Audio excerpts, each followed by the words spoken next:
दोस्तों आज की वीडियो में मैं डिस्कस करने जा रहा हूँ दो बहुत ही बेसिक इंस्ट्रक्शन 8085 माइक्रो प्रोसेसर के।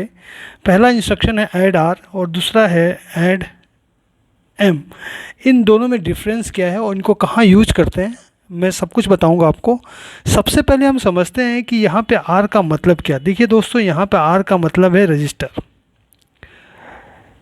आर की वैल्यू कुछ भी हो सकती है। कुछ भी होने का मतलब, कहने का मतलब है कि जैसा कि हमें पता है कि 8085 में 8 रजिस्टर होते हैं इंक्लूडिंग फ्लैग रजिस्टर, जैसे A B C D H L और एफ। ओके, ये हमारे पास 6 जनरल पर्पस रजिस्टर हैं और 2 हमारे स्पेशल पर्पस रजिस्टर है। तो आर यहाँ पे रिप्रेजेंट करता है ए हो सकता है, बी हो सकता है, सी हो सकता है, डी हो सकता है, ई हो सकता है और एच हो सकता है और एल हो सकता है। ये सातों रजिस्टर आर का मतलब हो सकता है। मीन्स कहने का मतलब है ऐड बी हो सकता है, ऐड सी हो सकता है, ऐड डी हो सकता है, ऐड ई हो सकता है, ऐड एच हो सकता है और ऐड एल हो सकता है। ये सारी पॉसिबिलिटी है इन केस ऑफ आर। अब देखिए, ऐड आर का मतलब होता है add the content of register with A and store output in accumulator. Basically क्या होता है कि 8085 में जो भी हम कोई फंक्शन या ऑपरेशन परफॉर्म करते हैं तो बाय डिफ़ॉल्ट जो उसका आउटपुट आता है वो एक्यूमुलेटर में स्टोर होता है।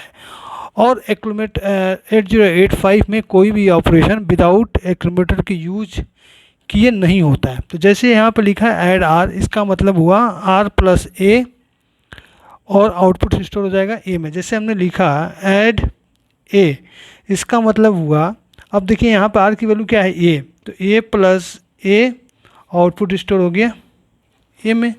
जैसे हमने लिखा ऐड बी, इसका मतलब हो गया B plus A output by default star हो गया एक्यूमुलेटर में। तो बेसिकली यहाँ आर का मतलब होता है रजिस्टर और इसमें से कोई भी रजिस्टर आर को रिप्रेजेंट कर सकता है। और ऐड आर का मतलब हो गया आर प्लस ए। अब जो दूसरा सबसे इम्पॉर्टेंट इंस्ट्रक्शन है वो है ऐड एम।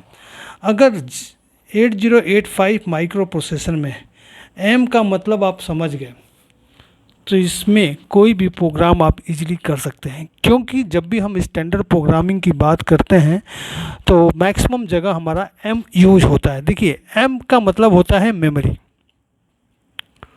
ओके, और मेमोरी का मतलब होता है एचएल पेयर।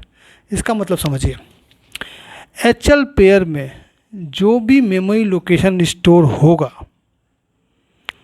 उसका कंटेंट एम से रिप्रेजेंट होगा। कहने का मतलब है, मान लीजिए 2050 हमारा कोई मेमोरी लोकेशन है। ओके, ये हमारा हो गया मेमोरी लोकेशन, ये स्टोर है एचएल पेयर में। ओके, और इस पे कोई डेटा हमारा स्टोर है एक्स, तो यहाँ पे जो एक्स है दैट इज एम। ओके, अब हमने लिखा यहाँ पे ऐड एम, इसका मतलब हुआ M plus A and your output will store B A. देखिए, अब जैसे लिखा हमने ऐड एम, इसका मतलब हो गया एम प्लस ए और your output will be store in accumulator. अब यहाँ पर आपसे पूछा कि एम का मतलब क्या है, तो एम का मतलब हुआ कि एचएल पेयर में जो भी हमारी लोकेशन स्टोर है उसका जो कंटेंट होगा दैट विल बी एम। जैसे मान लीजिए यहाँ पे कोई एक मेमोरी लोकेशन है 3050, ये एचएल में स्टोर है और इस पे जो कंटेंट स्टोर है वो 05 है। ओके, तो जो 05 होगा वो बेसिकली एम से रिप्रेजेंट होगा। मीन्स आप कह सकते हैं जो एम की वैल्यू है वो 05 है, क्योंकि 05 content of location which is store in HL pair, तो ये होता है हमारा एम। तो बेसिकली जब भी हम कोई भी एडिशन करते हैं या सब्ट्रैक्शन करते हैं यूजिंग मेमोरी लोकेशन, उस केस में हमारा एम बहुत बार यूज होता है। क्यों होता है? क्योंकि हमें कहीं ना कहीं मेमोरी लोकेशन के कंटेंट को एक्सेस करना पड़ता है, इसलिए हमें एम को यूज करना पड़ेगा। यही ये हमें बताता है कि उस पर्टिकुलर मेमोरी लोकेशन पे कौन सा कंटेंट स्टोर है। तो ये बेसिकली हो गया आर मतलब रजिस्टर, एम मतलब मेमोरी। और उम्मीद है कि इससे आपको समझ में आ गया होगा कि इसका मतलब क्या है। जैसे हम एग्जांपल लेते हैं, मान लीजिए ए में 05 है और बी में 06 है। अगर हमने यहाँ पे लिखा ऐड ए, तो इसका मतलब हुआ ए प्लस ए, आउटपुट स्टोर हो जाएगा किलोमीटर में। तो ए की वैल्यू क्या है 05 प्लस 05, ए में स्टोर हो गया 0A मतलब 10। अब यहाँ पे हमने लिखा ऐड बी, इसका मतलब क्या हुआ ए प्लस बी।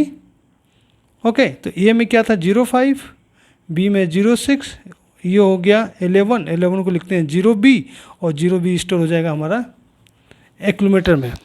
तो बेसिकली इस तरह से आप समझ सकते हैं कि दोनों में डिफरेंस क्या है। So thank you for watching this, thank you.